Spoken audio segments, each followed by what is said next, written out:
Hello friends, welcome to my channel PCS with Chauhan. Guys, मेरा नाम है कीरत चौहान और यहाँ पे हम कर रहे हैं दृष्टि आईएएस की क्विक बुक, जिसमें हमारा चल रहा है भारत एवं विश्व का भूगोल, यानी कि इसमें भी हमारा जो चल रहा है भारत का भूगोल यानी कि इंडियन ज्योग्राफी। चैप्टर नंबर 4 चल रहा है जो कि है अपवाह तंत्र यानी कि ड्रेनेज सिस्टम। गाइस, अगर आपको कोई क्वेरी है, पीडीएफ रिलेटेड कोई हेल्प चाहिए तो व्हाट्सएप नंबर दे रखा है, आप वहाँ पर व्हाट्सएप कर सकते हैं। तो दोस्तों, स्टार्ट करने से पहले एक बार आप लोग सिलेबस देख सकते हैं कि हम लोगों को क्या क्या करना है। अभी फ़िलहाल हम जो चल रहे हैं चैप्टर नंबर 4 पे चल रहे हैं, बाकी भी आप देख लीजिए एक बार कि हमें आगे क्या क्या करना है और फिर स्टार्ट करते हैं। दोस्तों, एक चीज़ और, अगर आपको वीडियो पसंद है तो वीडियो को लाइक करिएगा, चैनल को अभी तक सब्सक्राइब नहीं किया है तो कर लीजिएगा।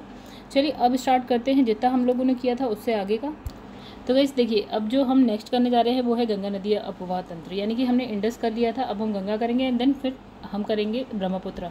चलिए अब गंगा का देखते हैं। यहाँ पे देखिए क्या लिखा है, यहाँ लिखा है सतोपथ हिमानी से निकली, क्या निकलती है देखिएगा, अलकनंदा। और गौमुख से कौन सी निकलती है आपकी, गंगोत्री हिमनद, सॉरी देखिए एक हो गया आपका ये हिमानी यानी ग्लेशियर मान लीजिए, तो ये हो गया आपको सतोपथ हिमानी। यहाँ से कौन सी रिवर निकलती है, अलकनंदा। और यहाँ पे गौमुख के पास है आपका गंगोत्री हिमनद, ठीक है, वहाँ से आपकी निकलती है कौन सी, भागीरथी। अब क्या होता है गाइस, जब यहाँ से अलकनंदा, यहाँ से भागीरथी ऐसे इस टाइप से आती है, ठीक है, भागीरथी अलकनंदा, और यहाँ पे क्या होता है ना, ये देवप्रयाग में मिल जाती हैं। और देवप्रयाग में मिलने के बाद जो नदी बनती है उसे हम बोलते हैं गंगा नदी, राइट। आगे बढ़ते हैं, ठीक है। तो अब इसने कहा कि अलकनंदा की सहायक नदी, यानी कि जो अलकनंदा में आके मिलती है वो है आपकी पिंडार नदी, राइट। तो राइट, जैसे कि अलकनंदा बह रही है, ठीक है। अब जो पिंडार नदी है अलकनंदा के बाएं तट से, यानी कि यहाँ से आके पिंडार रिवर मिलती है और जिस जगह पे मिलती है उसको हम बोलते हैं कर्णप्रयाग, ठीक है। अब आता है कि मंदाकिनी नदी जो है आती है आपकी दाई साइड से, मतलब राइट साइड से आती है, और कहाँ पे, रुद्रप्रयाग में आके इससे मिल जाती है। यानी कि अभी दो बात हमने कर ली, एक हमने बात करी पिंडार नदी की बात करी जो कि कर्णप्रयाग में आके मिलती है, दूसरी हमने मंदाकिनी की बात करी जो कि राइट साइड से आके रुद्रप्रयाग में मिलती है। यानी कि ये भी आपको पता होना चाहिए कि कर्णप्रयाग में कौन सी नदी मिलती है और रुद्रप्रयाग में कौन सी नदी मिलती है। अलकनंदा तो फ्लो हो ही रही है। अब इसने लिखा है धौली गंगा और विष्णु गंगा अलकनंदा की सहायक नदियाँ हैं, ये भी जो है अलकनंदा की ही सहायक नदियाँ हैं। अब इसने कहा प्रसिद्ध जो बद्रीनाथ है, बद्रीनाथ का जो प्रसिद्ध मंदिर है वो अलकनंदा नदी के तट पर ही स्थित है, यानी कि आपका अलकनंदा जारी इसी के तट पे आपको क्या मिल जाएगा, बद्रीनाथ का जो मंदिर है, बद्रीनाथ मंदिर, वो मिल जाएगा। देखिए और आगे बढ़ते हैं, फिर पीछे चल के कुछ देखेंगे। यहाँ लिखा है गंगा पूर्व दिशा में। अच्छा चलिए, इससे पहले अब स्टार्ट करते हैं। यहाँ पे ये जो बॉक्स है इसमें गंगा की सहायक नदियों की बात कर लेते हैं। तो सपोज़ कि ये हमारी गंगा इस तरह से निकल रही है। अच्छा, किन दो नदियों से, अभी हमने देखा किन दो नदियों से मिलके ये गंगा बनती है, एक तो हो गया भागीरथी और एक हो गया अलकनंदा, राइट। चलो मान लीजिए थे ये अलकनंदा आ रही है, ये भागीरथी आ रही है, दोनों मिल गए और दोनों आगे बढ़ के क्या मतलब ये क्या है, गंगा, ठीक है। अब इस तरह गंगा की सहायक नदियों की अगर हम बात करें तो बाएं तट और दाएं तट, अगर गंगा का फ्लो इस साइड है तो उसका जो ये वाला साइड होगा वो लेफ्ट होगा, ये वाला साइड हो जाएगा राइट, ठीक है। अब इसने कहा बाएं यानी कि लेफ्ट साइड से कौन कौन सी नदी आके मिल रही है, तो देखिए एक होगी आपकी रामगंगा मिल रही है, मतलब ये कुछ इस तरह से आके मिल जाएंगी, गोमती मिल जाएगी, घाघरा है, आपकी गंडक है, बागमती है, ठीक है, कोसी रिवर है, महानंदा है। आपकी बाएं तट से मिलने वाली जो है अंतिम नदी कौन सी हो गई, यहाँ पे महानंदा मिल गई, ठीक है। तो मतलब ये जो है बाएं यानी कि लेफ्ट साइड से आके गंगा में मिलती है। अब देखिए राइट साइड से कौन मिल रही है, यमुना मिल रही है, सोन है, टोन्स है, कर्मनाशा है, एटलीस्ट ये 3 नाम याद कर लीजिएगा। चलिए अब आगे बढ़ते हैं। तो इसमें सभी इंपॉर्टेंट है, आपकी कौन कौन सी आके मिल रही हैं, सारी इंपॉर्टेंट हैं। तो दोस्तों नेक्स्ट इसमें लिखा है कि जो गंगा है वो पूर्व दिशा में, कहाँ, वेस्ट बंगाल के फरक्का तक बहती है, ठीक है। वेस्ट बंगाल यानी कि पश्चिम बंगाल में कहाँ तक जा रही है, फरक्का था। अब यहाँ पे जैसे फरक्का तक पहुँच गई ना, फरक्का एक जगह है बंगाल में, वेस्ट बंगाल में, अब वहाँ जाके ये 2 धाराओं में बढ़ जाती है, यानी कि 2 अलग अलग नदियाँ बन जाती हैं। उसकी एक धारा है उसे हम बोलते हैं हुगली और जो दूसरी धारा है उसको हम बोलते हैं भागीरथी, ठीक है। अब जो ये भागीरथी धारा है ना वो क्या होती है, भारत से वेस्ट बंगाल से निकल के कहाँ पहुँच जाती है, बांग्लादेश में प्रवेश कर जाती है, ठीक है। मतलब इसने कहा ये गंगा जा रही है और यहाँ जाके ये 2 अलग अलग धाराओं में बढ़ गई। जो भारत के अंदर यानी कि जो वेस्ट बंगाल में ही है उसको हम बोलते हैं हुगली, लेकिन जो दूसरी वाली भागीरथी है ना वो ये यहाँ पे बॉर्डर आ जाएगा, बॉर्डर को क्रॉस करके वेस्ट बंगाल बांग्लादेश में चली जाती है, राइट। तो यही वाली इतनी सी बात बोलिए। यहाँ पे गंगा डेल्टा का सबसे उत्तरी बिंदु कौन सा है, फरक्का, ठीक है। गंगा डेल्टा का सबसे उत्तरी बिंदु है आपका फरक्का, ठीक है। मतलब अब आगे बढ़ते हैं, बांग्लादेश में पहुंच गई, जहाँ जो है ब्रह्मपुत्र नदी से मिलने के बाद क्या होती है ये पद्मा, और अंततः यानी कि बाद में ये क्या हो जाती है मेघना नाम से जानी जाती है, और फिर बंगाल की खाड़ी में मेघना नाम से गिरती है, राइट। यानी कि यहाँ से गंगा बह रही है, बहते बहते यहाँ दो धाराओं में हुगली हो गई, यहाँ पे हो गई भागीरथी, यहाँ से ब्रह्मपुत्र आ रही है, ब्रह्मपुत्र नदी जो है गंगा में मिल रही है, उसके बाद इसका जो नाम हो जा रहा है वो हो जा रहा है पद्मा, पद्मा के बाद इसका नाम हो जाता है मेघना, मेघना के बाद क्या होता है गाइस, ये नदी बंगाल की खाड़ी में गिर जाती है। ठीक है, आगे बढ़ते हैं। तो देखिए यहाँ पे ये क्या है लिखा है, स्थान और संगम हो रहा है नदियों का। देखिए जैसे कि हमने बात करी थी धौलीगंगा और अलकनंदा, ओके, अलकनंदा और भागीरथी की बात करी थी, जिसके बाद ये गंगा बनती है। तो अलकनंदा और भागीरथी कहाँ पे आके मिलती हैं, देवप्रयाग में मिलती है, राइट, ये हमने सबसे पहले पढ़ा था। अब देखिए हमने कहा था अलकनंदा और पिंडार नदी मिलती है, ठीक है, मतलब अलकनंदा फ्लो रही है, इसके इधर से आके पिंडार नदी और यहाँ पे आके मिल जा रही है, वो जगह थी आपकी कर्णप्रयाग। अलकनंदा में ही जो भागीरथी मंदाकिनी आके जब मिलती है तो वो हमारी मिल रही है आपकी, जहाँ पे मिल रही है उस जगह का नाम है रुद्रप्रयाग। वहीं अलकनंदा में ही धौलीगंगा में मिलती है, और वो कौन सी जगह है, विष्णुप्रयाग। एटलीस्ट ये चारों आपको पता होना चाहिए कि कौन सी नदी किस जगह पे आके मिल रही है, और कौन सी नदी किससे आके किस जगह पे मिल रही है, ये इंपॉर्टेंट है। तो दोस्तों सब कुछ इंपॉर्टेंट हो ना हो, लेकिन अलकनंदा और भागीरथी तो बिल्कुल इंपॉर्टेंट है, क्योंकि उसके बाद इसका नाम जो हो जाता है ना गंगा हो जाता है। देखिए यहाँ पे क्या लिखा है, तो ये है बहुत ही अच्छा डायग्राम। देखिए अब ये देखिए यहाँ पे ना यहाँ पे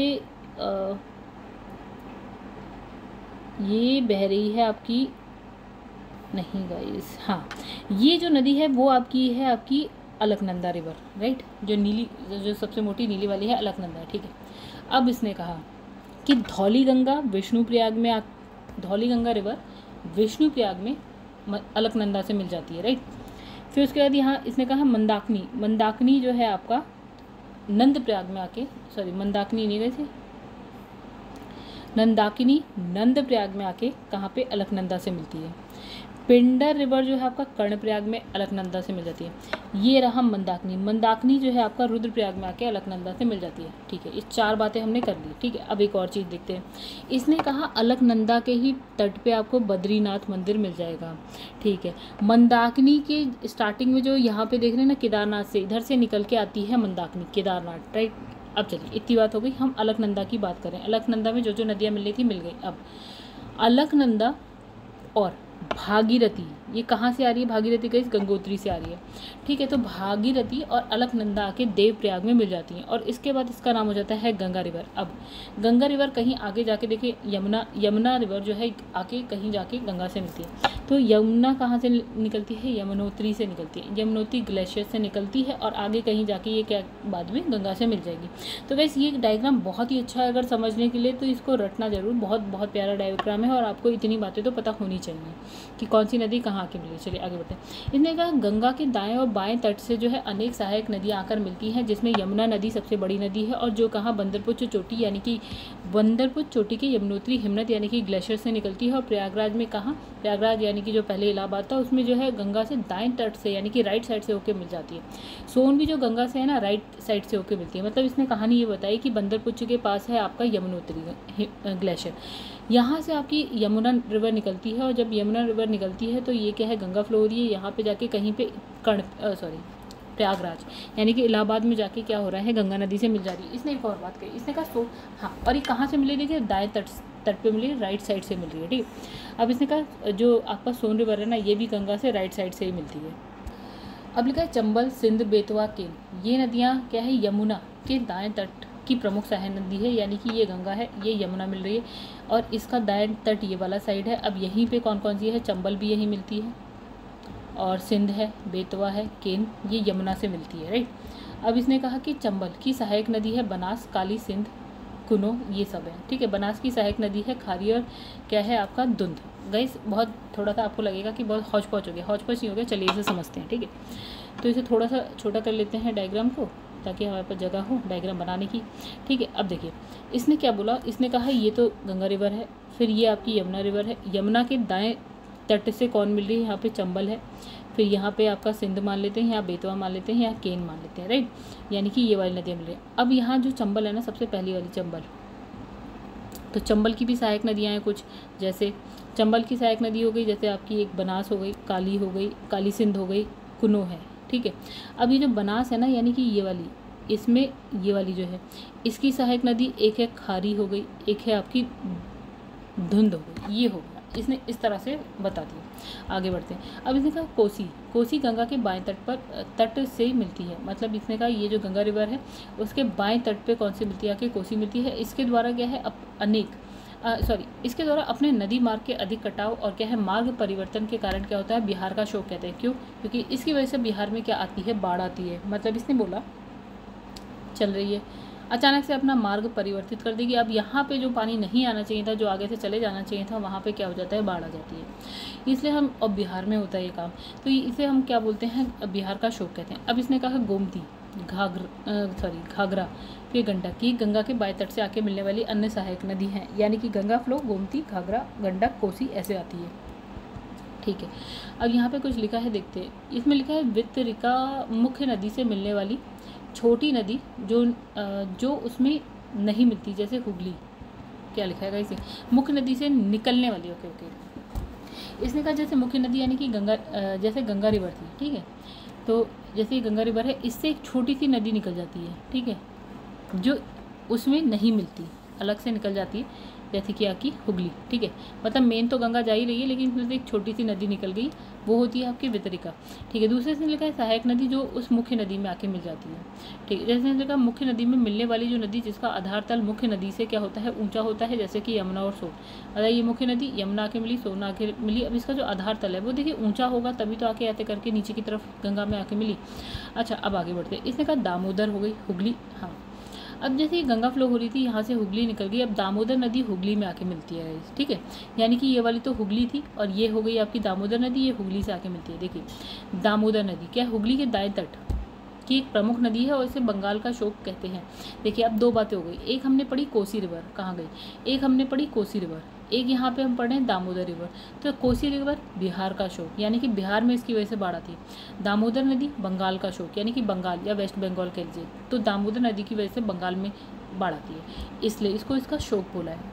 अब देखिए, गंगा नदी पर ही क्या है, राष्ट्रीय जलमार्ग संख्या 1, जैसे होता है नेशनल हाईवे, वैसे होता है राष्ट्रीय जलमार्ग, मतलब पानी के रास्ते से जो आप जा रहे हैं, तो राष्ट्रीय जलमार्ग संख्या 1 है गंगा नदी पे। जैसे गंगा नदी फ्लो रही है, ठीक है, तो इसके बीच में पानी है, यहाँ पे आप नाव से, बोट से जो है एक जगह से दूसरी जगह जा सकते हैं। तो ये जो आपका राष्ट्रीय जो जलमार्ग संख्या 1 है, वो कहाँ से कहाँ तक जा रही है, वो सपोज़ कि यहाँ से लेकर कहाँ तक जा रही है, हल्दिया तक जा रही है। मतलब प्रयागराज से कहाँ जा रही है, हल्दिया, प्रयागराज से हल्दिया तक जा रही है। ये आपका है राष्ट्रीय जलमार्ग संख्या 1, कहाँ पे है, गंगा नदी पे। इंपॉर्टेंट बात हो गई, आपको पता होना चाहिए। चलिए आगे बढ़ते हैं। तो गाइस, ये क्या कहानी है, ये है गंगा, उसकी सहायक नदियाँ दे रखी हैं। चलिए देखते हैं समझ पा रहे हैं कि नहीं समझ पा रहे हैं, हौच पौच बहुत है, कोशिश करते हैं समझने की। तो गंगा रिवर कहाँ दिख रही है आपको, हाँ, तो ये रही आपकी गंगा रिवर। ठीक है, ये जा रही है, ये जा रही है, ये जा रही है, ये जा रही है, ये जा रही है, ये जा रही है, जा रही है। ठीक है, अब यहाँ से क्या आ जा रहा है ना गाइस, बंगाल की खाड़ी, ओ नहीं सॉरी, ये एक तो ये बहुत ही हौच पौच डायग्राम है। तो ये हो गया आपका बॉर्डर। ठीक है, वेस्ट बंगाल के इधर वाला मतलब बॉर्डर बना दी मैंने। उसके बाद जो है इस रेड लाइन के इधर जो है हम कह देते हैं बांग्लादेश है। तो जैसे ये देखिए गंगा रिवर जो है ना बांग्लादेश में प्रवेश कर रही है, तो यहाँ पे आप देख रहे हैं इसका नाम क्या हो जा रहा है, पद्मा हो जा रहा है। क्या हो जा रहा है, इसकी पद्मा लिखा हुआ है। ठीक है, चलिए अब देखिए, गंगा से ही एक नदी निकलती है जिसका नाम है हुगली, राइट। तो देखिए, ये गंगा रिवर फ्लो हो रही है, ये पद्मा ऐसे चली जा रही है। यहाँ से देखिए आप ये छोटी सी नदी देखेंगे, हुगली रिवर है। ठीक है, ये भी हमने देख लिया। अब इसने कहा जो गंगा नदी के राइट साइड से कौन कौन सी नदी आके मिल रही है, तो देखिए एक होती है राम गंगा, जो कि इसमें दिखाई नहीं दे रही है। देखिए, अब इसमें जो दिख रही है वो बात कर लेते हैं। ये देखिए गोमती आ रही है, फिर है घाघरा, फिर है आपकी गंडक, ये हो गई आपकी कोसी रिवर को हमने क्या बोला था, बिहार का शोक। ठीक है, तो इतनी तो हमें दिख रही है। हाँ, तो इतनी की बात करते हैं फिलहाल, जो दिख रही है उसकी बात कर लेते हैं। यहीं पे आपको एक रामगंगा भी मिल जाएगी।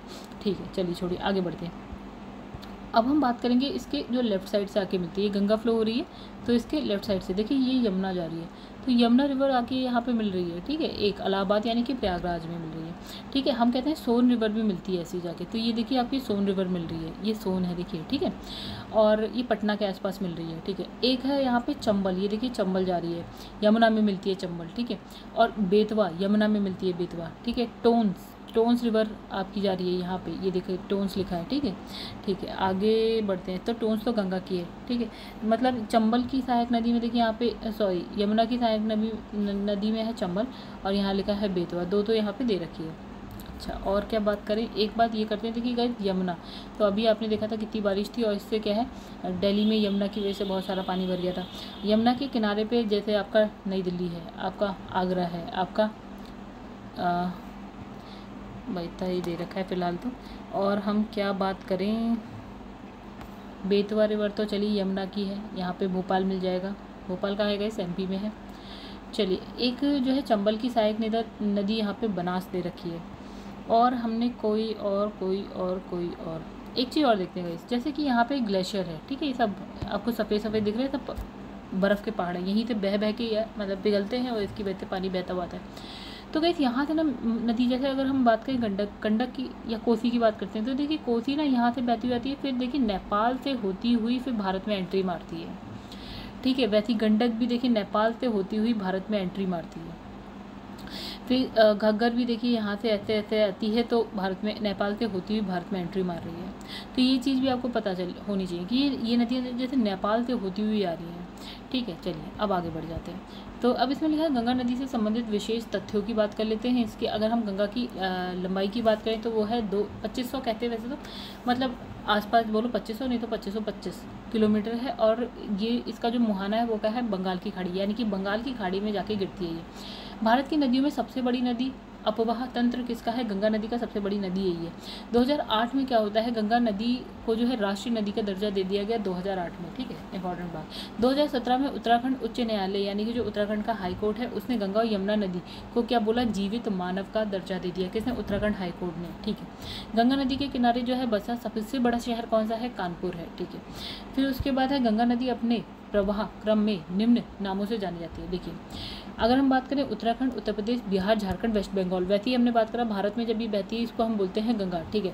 फिर गंगा दो भागों में बढ़ जाती है, हुगली और भागीरथी, ठीक है, इन दो भागों में बढ़ जाती है। अगर हुगली की बात करें तो वेस्ट बंगाल में हुगली बहने लगती है, भागीरथी भाग के कहाँ चली जाती है, बांग्लादेश में चली जाती है। देखिए क्या लिखा है, वेस्ट बंगाल। पश्चिम बंगाल में क्या होता है, दो वितरिकाओं में बट जाती है, ठीक है। तो जो मुख्य नदी है वो होती है भागीरथी, वो कहाँ चली जाती है, बांग्लादेश में। और उसकी एक छोटी सी नदी हुगली जो है वेस्ट बंगाल में ही आ जाती है।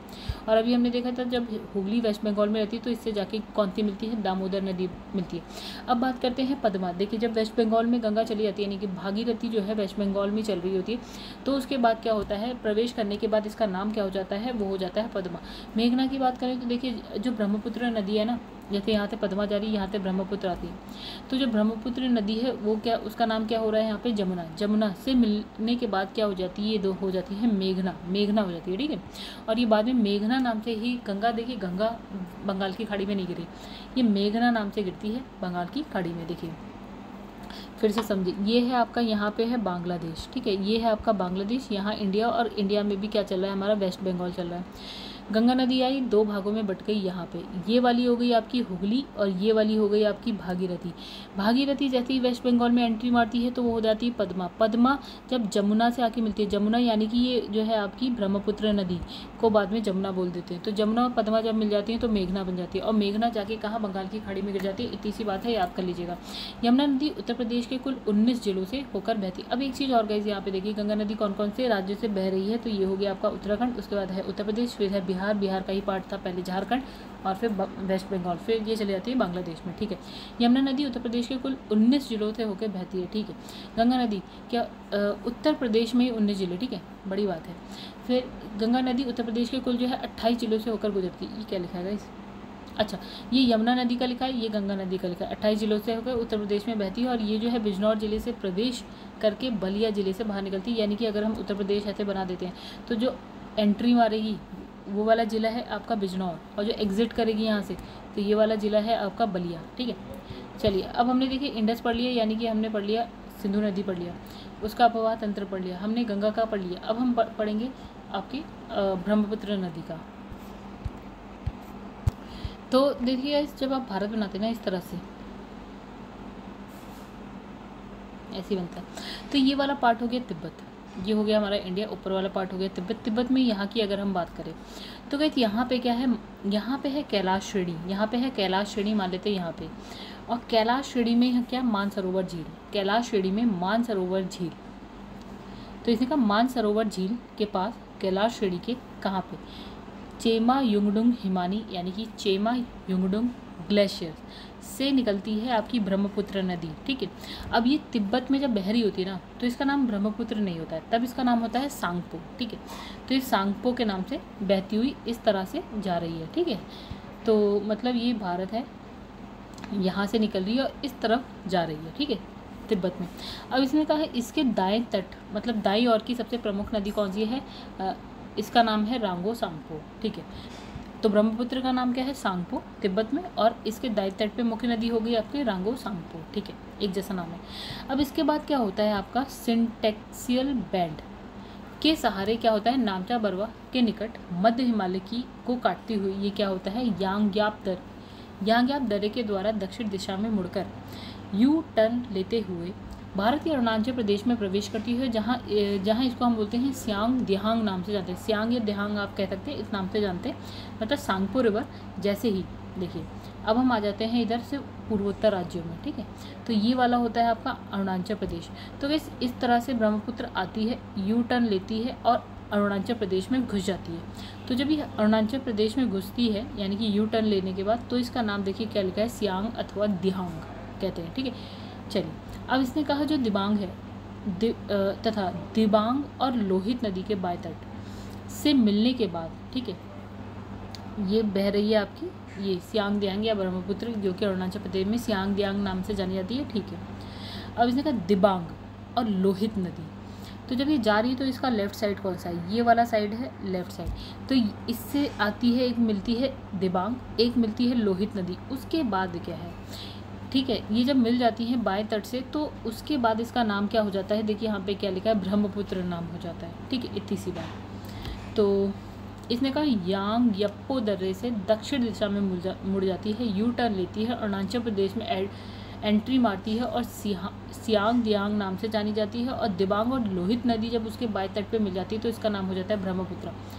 ब्रह्मपुत्र को तिब्बत में सांगपो या आप सांपू कहते हैं, सांगपो ज़्यादातर लिखा होता है। अरुणाचल प्रदेश में दिहांग बोलते हैं, असम में इसको ब्रह्मपुत्र बोलते हैं और बांग्लादेश में इसे बोलते हैं जमुना। यानी कि एक ही नदी के जो नाम है गाइस, जहाँ जहाँ से बहती हुई आ रही है, अलग अलग नामों से जाना जाता है। सांगपो, फिर उसके बाद जब अरुणाचल प्रदेश तो दिहांग, असम में ब्रह्मपुत्र और बांग्लादेश में जमुना नाम से। तभी तो जमुना और पद्मा जो गंगा होती है, दोनों मिलने के बाद हो जाती है मेघना। ठीक है, आगे बढ़ते हैं। देखिए ये लिखा है, बहुत प्यारा सा डायग्राम है, डायग्राम के संग आता है मज़ा। देखिए ये है ब्रह्मपुत्र नदी, ऐसे जा रही है, फिर यहाँ जा रही है, फिर बांग्लादेश में एंट्री मार गई। ठीक है, चलो अब इसमें ऐसा समझने वाला होगा तो देख लेंगे, नहीं तो आगे बढ़ते हैं, बाद में देखेंगे। अब इसलिए ये विश्व की सबसे लंबी नदी में से एक है, जो गंगा नदी के साथ मिलकर विश्व की सबसे बड़ा डेल्टा यानी कि सुंदरबन डेल्टा बनाती है। मतलब इसने देखिए यहाँ पे क्या लिखा है, जैसे कि ये आ रही है यहाँ पे, ये वाली कौन सी है, ये ब्रह्मपुत्र, यहाँ से आती है, मिलती है आपकी गंगा यहाँ पे देखिए इसका नाम होता है मेघना। और फिर इसके बाद यहाँ पे ये ना पूरा का पूरा एक डेल्टा बनाती है। इस तरह से बंगाल की खाड़ी में बहुत बड़ा डेल्टा, विश्व का सबसे बड़ा डेल्टा बनता है इन्हीं दोनों नदियों के बाद, यानी कि उसको हम बोलते हैं सुंदरबन डेल्टा। वहाँ पे सुंदरी नामक वृक्ष होता है जिसकी वजह से उस डेल्टा का नाम हो गया सुंदरबन डेल्टा। राष्ट्रीय जलमार्ग 2 यानी कि जो है आपका सदिया से लेकर धुबरी, ये दोनों आपको असम में मिल जाएंगे। ये ब्रह्मपुत्र नदी पर है। जो पहला वाला हमने पढ़ा था वो गंगा नदी पे पढ़ा था, दूसरा वाला कहाँ है, ब्रह्मपुत्र नदी पे, सदिया टू धुबरी। ठीक है, और देखिए ब्रह्मपुत्र नदी में ही विश्व की सबसे बड़ी क्या है, नदी द्वीप यानी कि माजुली द्वीप है। नदी द्वीप हमने पढ़ा था कि असम में है, ये ब्रह्मपुत्र नदी है, ये पूरा असम में है मान लेते हैं। यहाँ पे ब्रह्मपुत्र नदी में एक द्वीप है जिसको हम बोलते हैं माजुली। ठीक है, विश्व का सबसे बड़ा नदी द्वीप। ब्रह्मपुत्र नदी के दाएं और बाएं तट से मिलने वाली जो नदियाँ हैं उसकी बात करते हैं। देखिए ब्रह्मपुत्र नदी फ्लो हो रही है, ठीक है, जिसमें से इसने लिखा है सुबनसिरी, कामेंग, मानस, अमो, संकोच, तिस्ता, ये जो है दाएं तट की हैं, मतलब जो दाएं तट पे आके मिली। जब ब्रह्मपुत्र नदी ऐसे बहती ना गाइस, ये उसका हो गया दाएं तट यानी कि राइट साइड, ये लेफ्ट साइड है। तो राइट साइड से कौन कौन सी आके मिल रही है, तो सुबनसिरी इंपॉर्टेंट है, जो इंपॉर्टेंट देखिए, सुबनसिरी इंपॉर्टेंट है, कामेंग भी है, मानस भी है, अमो भी है, तिस्ता है। ठीक है, संकोच भी है, ठीक है। ये सब राइट साइड से मिली। अब बात करते हैं इसके लेफ्ट साइड से। देखिए दिबांग इंपॉर्टेंट है, लोहित इंपॉर्टेंट है, धनश्री इंपॉर्टेंट है, मेघना इंपॉर्टेंट है, बराग वेरी इंपॉर्टेंट। तो ये है कोपिली, याद कर लीजिएगा, ठीक है। याद हो गया तो भी ठीक, नहीं तो कोई बात नहीं, लेकिन अब एक बचा है तो वो कर लीजिएगा। तो ये बाएं तट से मिलती है, ठीक है। आगे बढ़ते हैं। अब इसने कहा मेघना नदी जो है आपका, मेघना नदी, चलिए मेघना जो ब्रह्मपुत्र से बाएं तट से आके मिल रही है, ब्रह्मपुत्र से। तो मेघना की जो है मुख्य जो धारा है, यानी कि इसने कहा मेघना की मुख्य धारा बराक नदी का उद्गम जो है मणिपुर की बात करते हैं। बराक इंपॉर्टेंट है, ठीक है। तो इसने कहा जो मेघना की मुख्य धारा है यानी कि बराक रिवर, ठीक है। तो ये जो है मणिपुर की पहाड़ियों से निकलती है और इसकी जो मुख्य सहायक नदी है, तो इसकी सहायक नदियों की ऐसी कोई ज़रूरत नहीं है।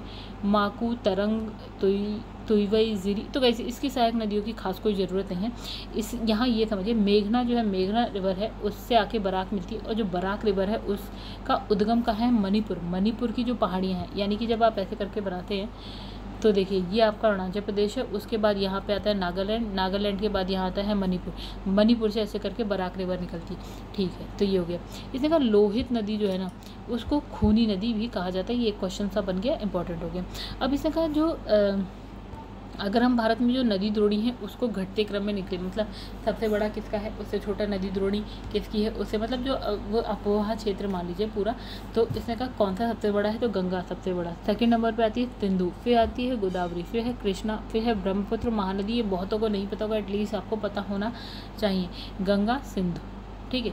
फिर उसके बाद गए गोदावरी है। गोदावरी दक्षिण की नदी, मतलब प्रायद्वीपीय पठार की नदी बोला जाता है, प्रायद्वीपीय भारत की नदी हो गई। फिर कृष्णा भी प्रायद्वीपीय भारत की है, 4th नंबर पे आती है। फिर ब्रह्मपुत्र और फिर उसके बाद है महानदी। अगर आप प्रायद्वीपीय को हटाइए, उत्तर के मैदान की बात करें तो फर्स्ट नंबर पे गंगा, दूसरे नंबर पे सिंधु और 3rd नंबर पे आ जाती है ब्रह्मपुत्र। और प्रायद्वीपीय पठार की सिर्फ बात करते हैं तो फर्स्ट नंबर पे है गोदावरी, 2nd नंबर पे कृष्णा एंड देन यहाँ पे एक बात करेंगे महानदी तो इनफैक्ट ऊपर ही है। चलो आगे बढ़ते हैं। तो इसने कहा कि हिमालय की नदियों से संबंधित परियोजनाओं की बात कर लेते हैं। तो ये भी इंपॉर्टेंट सी बात है। ओके जो बहुत ज़्यादा इंपॉर्टेंट है वो मैं आपको बता दूंगी। जैसे भाखड़ा नागल परियोजना बहुत ही इंपॉर्टेंट। देखिए नदी, सबसे पहले बात करते हैं नदी। एक ना सतलुज नदी है, आपने पढ़ा है, ठीक है।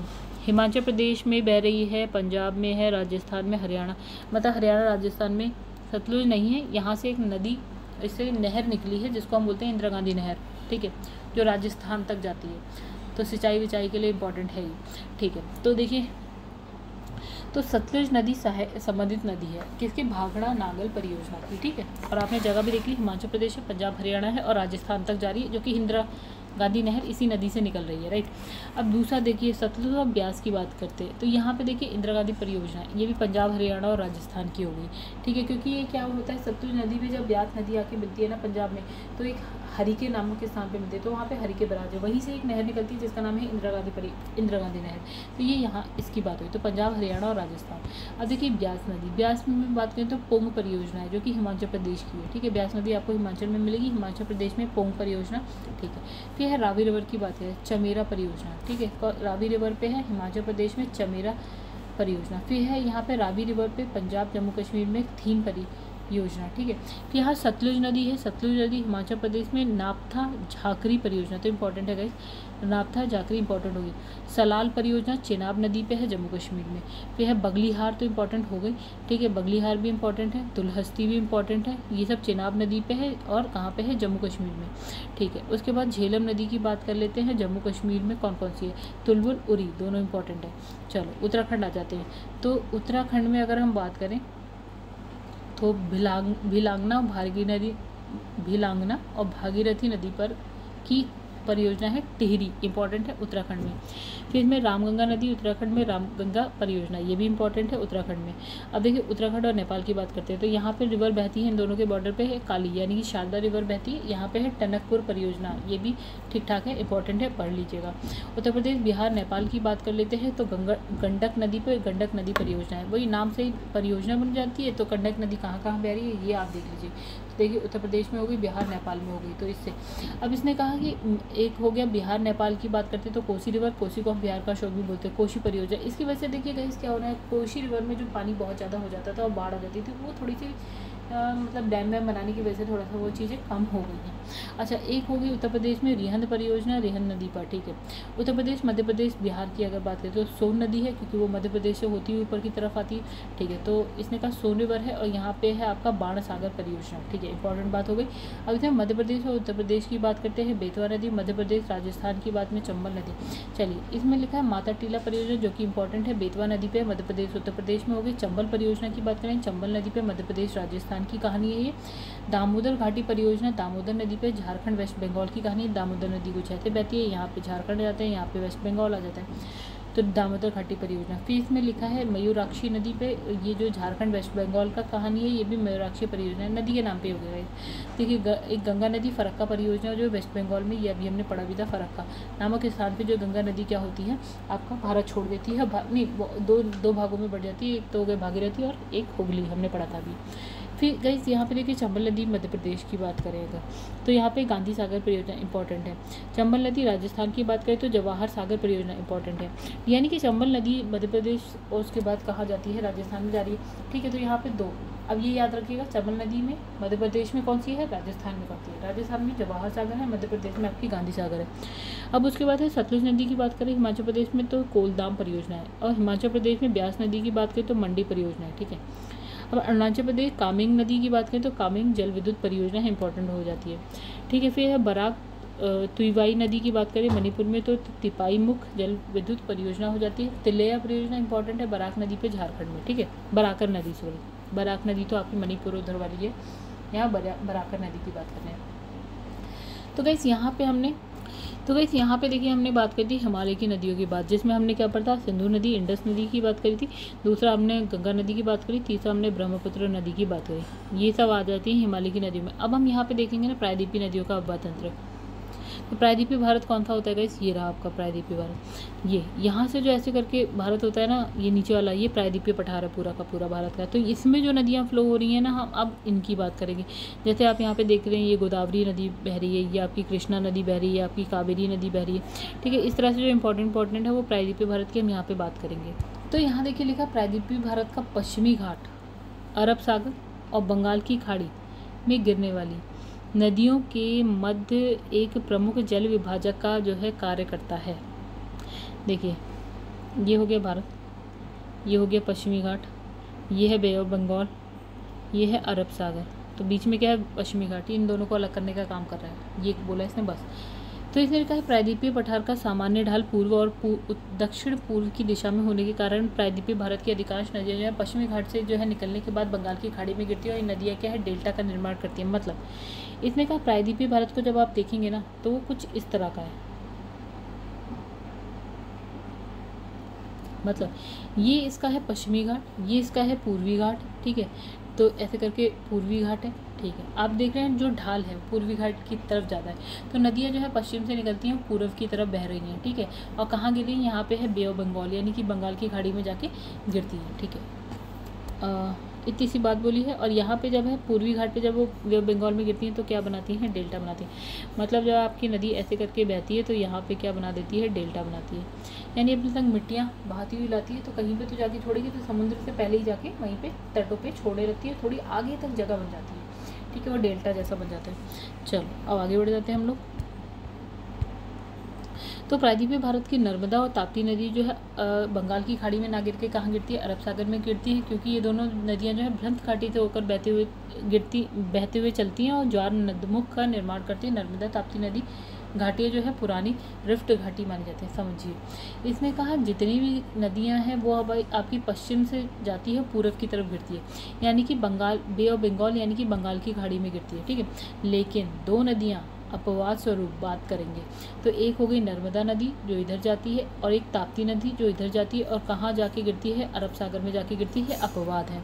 और जब गिरती है तो यहाँ की जो ढाल है वो क्या है, बहुत तीव्र है, यानी कि डायरेक्ट जाके गिर जाती है समुद्र में, कोई डेल्टा नहीं बनाती। क्या बनाती है, ज्वार नदबुल यानी कि ऐश्वर्य का निर्माण करती है, ठीक है। अब इसने कहा ये क्या है, आपकी कहाँ से होकर कोई भ्रंश घाटियों से होकर गुजरती है, यानी कि जो घाटियाँ बन जाती हैं ना चट्टानों के बीच में, उससे होकर गुजरती हैं। और ये क्या है, पुरानी रिफ्ट घाटियाँ मानी जाती है। क्या बोलते हैं हम इसे, रिफ्ट घाटियाँ बोलते हैं। चलो आगे बढ़ते हैं। हिमालयी अपवाह तंत्र की अपेक्षा प्रायद्वीपीय अपवाह तंत्र जो है अधिक पुराना है। इसकी द्रोणियाँ क्या है, द्रोणियाँ आकार में छोटी होती हैं।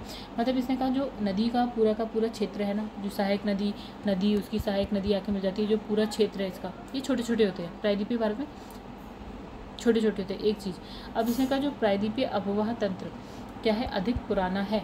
ठीक है, प्रायद्वीपीय जो भारत है वो बहुत पुराना है, प्राचीनतम है। ठीक है, ऐसे दक्षिण भारत, हिमालय तो अभी नया है, नवीनतम है और नया है, और इनफैक्ट और नया बनता जा रहा है, उठता जा रहा है हिमालय। लेकिन जो प्रायद्वीप की बात करें तो प्रायद्वीपीय भारत की, तो ये क्या बहुत पुराना है। दक्षिण भारत की नदियाँ मुख्यतः क्या है, वृक्षाकार अपवाह तंत्र बनाती हैं और अपने क्या है आधार तल को प्राप्त कर चुकी है। मतलब नदी आके मिल रही हैं तो वृक्ष जैसा होता है ना, हमने देखा भी था, तो वृक्षाकार अपवाह तंत्र बनाती है। कैसा होता है हमने देखा था डायग्राम। तो ठीक है, प्रायद्वीपीय भारत की नदी है। ठीक है, और अब इसने कहा अरब सागर, मतलब अपने जो आधार तल को प्राप्त कर चुके, मतलब जितना वो चट्टान को काट सकती थी काट लिया है, और जैसे अब बह रही है वो बहती रहेंगी वैसे। इसने कहा अरब सागर और बंगाल की खाड़ी में गिरने वाली नदियाँ कौन कौन सी हैं। देखिए, जब ये हम भारत बनाते हैं तो जो ये वाला साइड है यहाँ अरब सागर है, और यहाँ वाला साइड है वो आपका क्या है, बंगाल की खाड़ी। अरब सागर में कौन, नर्मदा ताप्ती, दो तो याद रखना है। माही भी इंपॉर्टेंट है, याद रखिएगा। साबरमती भी इंपॉर्टेंट है, पेरियार भी इंपॉर्टेंट है, मांडवी भी इंपॉर्टेंट, ज्वारी, ये सारी, मतलब ये सिर्फ इंपॉर्टेंट नाम लिखे हैं। नदियाँ तो बहुत हैं लेकिन इंपॉर्टेंट यही है। तो गाइस नेक्स्ट यहाँ पे देखिए, बंगाल की खाड़ी में जो नदी गिरी है, स्वर्णरेखा होगी, बैतरणी होगी, महारणी होगी, यहाँ पे गोदावरी है, कृष्णा, महानदी, कावेरी। तो इसमें जो आप बहुत ज़्यादा पढ़ लेंगे तो वो आप ये वाली पढ़ लेंगे, स्वर्णरेखा है, गोदावरी है, कृष्णा है, महानदी है, कावेरी है, बैतरणी है, ये मतलब इंपॉर्टेंट ये सारी आप सारी पढ़ लेंगे। तो देखिए अब हम बात करेंगे नर्मदा नदी। दो नदी जो आपकी इस तरह से फ्लो हो रही है वो है नर्मदा और ताप्ती, राइट। तो इसमें देखिए यहाँ पे लिखा है नर्मदा नदी, और इसके कितने किलोमीटर की है, ये 1312 किलोमीटर लंबी है। ठीक है, आगे बढ़ते हैं। तो देखिए यहाँ पे इसने लिखा है मध्य प्रदेश में क्या है, अमरकंटक की पहाड़ी है। उसे निकलने के पश्चात क्या है, ये उत्तर में क्या है, विंध्य पर्वत, और दक्षिण में सतपुड़ा पर्वत के मध्य यानी कि भ्रंश घाटी से होकर बहती है, और अब अरब सागर की जो खंबात की खाड़ी है उसमें जाके गिर जाती है। यह है सरदार सरोवर परियोजना इसी नदी पे, मतलब समझिए। देखिए ये आपका है, ये है गुजरात, फिर ऐसे चलेंगे ऐसे। तो गाइस यहाँ मान लेते हैं ये मध्य प्रदेश है। ठीक है, ये मान लेते हैं मध्य प्रदेश। इसमें एक पहाड़ी है जिसका नाम है अमरकंटक, यहाँ से ये ऐसे करके फ्लो होती है और खंबात की खाड़ी में जाके गिर रही है। अब इसका जो नर्मदा नदी है उसके ऊपर में है विंध्यन पर्वत है, और इसके नीचे क्या है, सतपुड़ा, यानी कि विंध्यन पर्वत और सतपुड़ा के बीच में से होकर भ्रंश घाटी से होकर बहती है और कहाँ जाके गिरती है, अरब सागर, खंबात की खाड़ी। यहाँ पे खंबात की खाड़ी है, वहाँ पे जाके गिरती है, और इसी नदी पे क्या है, सरदार सरोवर परियोजना है। ठीक है, अब देखा ये,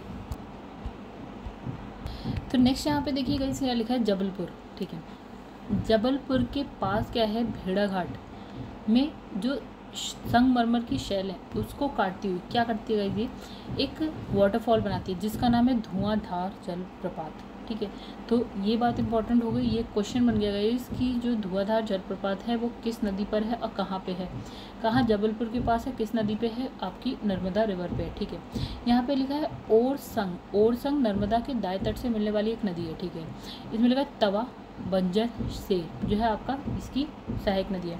तो गाइस देखिए ओरसंग याद रखिएगा, तवा बंजर शेर। ठीक है, तो सब इम्पोर्टेंट, मतलब सभी इजी है, सब याद रखिएगा। ये जो है आपकी नर्मदा की सहायक नदियाँ है। ठीक है, आइए अब इसने लिखा ताप्ती रिवर, ये भी जो है आपकी पूर्व से पश्चिम की तरफ बहती है और जाके अरब सागर में गिरती है। इसकी उत्पत्ति मध्य प्रदेश के बैतूल जिले में सतपुड़ा की पहाड़ी में जो आपकी है मुल्ताई नामक स्थान से होता है। ठीक है, कहाँ पे, सतपुड़ा की पहाड़ी होती है, जैसे विंध्यन पर्वत है वैसे सतपुड़ा की पहाड़ी से मुल्ताई नामक स्थान पर होता है। ठीक है, ये भी जो है भ्रंश घाटी से बहती हुई कहाँ जाती है, अरब सागर के खंबात की खाड़ी में गिर जाती है, जैसे नर्मदा गिर रही थी। ये इसकी द्रोणी क्या है, मध्य प्रदेश, गुजरात और क्या है आपकी महाराष्ट्र में। मतलब अगर आप देखेंगे तो ये नदी कहाँ कहाँ बह रही है। देखिए ये है एमपी के बाद यहाँ पे आ गया आपका महाराष्ट्र, और जब गुजरात आप बनाते हैं तो कुछ इस तरह से बनता है। तो ये नदी ऐसे, फिर एमपी, महाराष्ट्र, फिर यहाँ थोड़ा सा गुजरात पतला सा मिलता है आपको, फिर जाके यहाँ खंबात की खाड़ी में गिरती है। ठीक है, तो इसने कहा महाराष्ट्र अब इसमें लिखा है गिरना क्या है, अच्छा इसकी जो सहायक नदी गिरना। ठीक है, एक तो है गिरना, फिर है अरुणावती, इसके दाएं तट से मिलती है, गिरना जो है बाएं तट से मिलती है, यानी कि ये जब ऐसे जा रही है तो ये इसका बाएं तट है, ये इसका दाएं तट है। ठीक है, चलिए गोदावरी की बात करते हैं। लिखा है गोदावरी, इंपॉर्टेंट बात सुनिएगा। अब यहाँ पे लिखा है 1465 किलोमीटर, यानी कि सबसे बड़ी नदी हो जाएगी ये। तो वैस प्रायद्वीपीय भारत की सबसे बड़ी नदी जिसका अपतंत्र सबसे बड़ा है, महाराष्ट्र के नासिक जिले से यानी कि त्र्यंबकेश्वर से निकलती है। मतलब भारत महाराष्ट्र यहाँ से निकलती है और ऐसे करके गिरती है कहाँ पे, बे ऑफ बंगाल में। ठीक है, महाराष्ट्र से निकलती है, ऐसे करके बे ऑफ बंगाल में गिरती है। यानी देखिए 1465 किलोमीटर लंबी है ये। तो महाराष्ट्र में कहाँ पे, नासिक जिले में है त्र्यंबकेश्वर, यहाँ से निकलती है। इंपॉर्टेंट बात याद रखिएगा गाइस, भूल जाते हैं लोग, इतनी बात याद रखिएगा कहाँ से आ रही है गोदावरी। अब इसमें पूर्णा इंपॉर्टेंट, वर्धा इंपॉर्टेंट, मंजरा, पेनगंगा, वेनगंगा, प्राणहिता, इंद्रावती, सबरी सारी इंपॉर्टेंट है। ये गोदावरी की सहायक नदी है, रट लीजिएगा, याद कर लीजिएगा। आकार और विस्तार में बड़ी होने के कारण क्या है, दक्षिण भारत की गंगा। ठीक है गाइस, जैसे गंगा है ना भारत की जो गंगा नदी है, तो वो गंगा नदी है, ठीक है, बड़ी है, विस्तार में बड़ी, आकार में बड़ी, सब कुछ बड़ी। तो दक्षिण भारत में ना गोदावरी नदी को क्या बोलते हैं, आकार में विस्तार में बहुत बड़ी है, इसलिए इसे बोलते हैं दक्षिण भारत की गंगा। ठीक है, एक बात। तो एक दक्षिण भारत की गंगा दो नदियों को बोलते हैं, इसको भी बोलते हैं कावेरी रिवर को भी बोलते हैं। अब देखिए समझिए, गोदावरी नदी को क्यों बोलते हैं, क्योंकि आकार में विस्तार में गंगा की तरह बड़ी। ठीक है, लेकिन जो कावेरी रिवर को भी बोलते हैं ना, यानी कि गंगा नदी पूज्य है, ठीक है, वैसे ही कावेरी दक्षिण भारत में पूज्य हो जाती है। तो पूज्य होने की वजह से, ठीक है, तो पवित्र होने की वजह से, तो कावेरी रिवर को दक्षिण भारत की गंगा भी बोल देते हैं, भी नहीं बोलते ही हैं। देखिए मतलब गोदावरी को भी हम बोल रहे हैं दक्षिण भारत की गंगा, लेकिन ये अलग सेंस में बोल रहे हैं, आकार विस्तार की वजह से। कावेरी को भी दक्षिण भारत की गंगा बोले हैं, लेकिन अलग सेंस में बोल रहे हैं, यानी कि पूज्य है, पवित्र है, कुछ इस तरह से बोल रहे हैं, पूजा करते हैं। इसकी द्रोणी जो है महाराष्ट्र, मध्य प्रदेश, छत्तीसगढ़, महाराष्ट्र, मध्य प्रदेश, छत्तीसगढ़, उड़ीसा, तेलंगाना, आंध्र प्रदेश, कर्नाटका, इतनी ज़्यादा है, मतलब इतने इतने राज्यों से होकर बह रही है, या उसकी सहायक नदी यहाँ से आ रही है। ठीक है, तो गाइस देखिए महाराष्ट्र यहाँ मिल जाएगा आपको, ठीक है, मध्य प्रदेश यहाँ पे, छत्तीसगढ़ मिल जाएगा, उड़ीसा मिल जाएगा, तेलंगाना मिल जाएगा, आंध्र प्रदेश मिल जाएगा। तो इतने में तो आपको मिल ही जा रही है गाइस ये नदी। ठीक है, कौन सी, गोदावरी रिवर। चलो आगे बढ़ते हैं। तो सबसे ज़्यादा इसने का 50% तो सिर्फ और सिर्फ महाराष्ट्र में ही है। चलो आगे बढ़ते हैं। अब देखिए यहाँ पे क्या लिखा है, गोदावरी बेसिन लिखा है यहाँ पे, यानी कि इसमें क्या ही पढ़ें, समझ में तो वैसे भी कुछ नहीं आ रहा। ये बस इतना जितना हमने पढ़ा उतना इंपॉर्टेंट है, इस हौच पौच को देखने की इतनी खास कोई ज़रूरत नहीं है। ठीक है, तो गाइस अब मुझे लगता है वीडियो थोड़ी सी बड़ी हो गई है, कृष्णा नदी से जो है हम नेक्स्ट वीडियो में करेंगे। अभी फिलहाल इस वीडियो को यहीं पे एंड कर देते हैं, मिलेंगे आपसे नेक्स्ट वीडियो में आगे कृष्णा नदी के संग। अगर आपको वीडियो पसंद आए तो वीडियो को लाइक कर दीजिएगा, चैनल को आपने अभी तक सब्सक्राइब नहीं किया है तो चैनल को सब्सक्राइब कर दीजिएगा। चलिए मिलते हैं नेक्स्ट वीडियो में, तब तक के लिए धन्यवाद।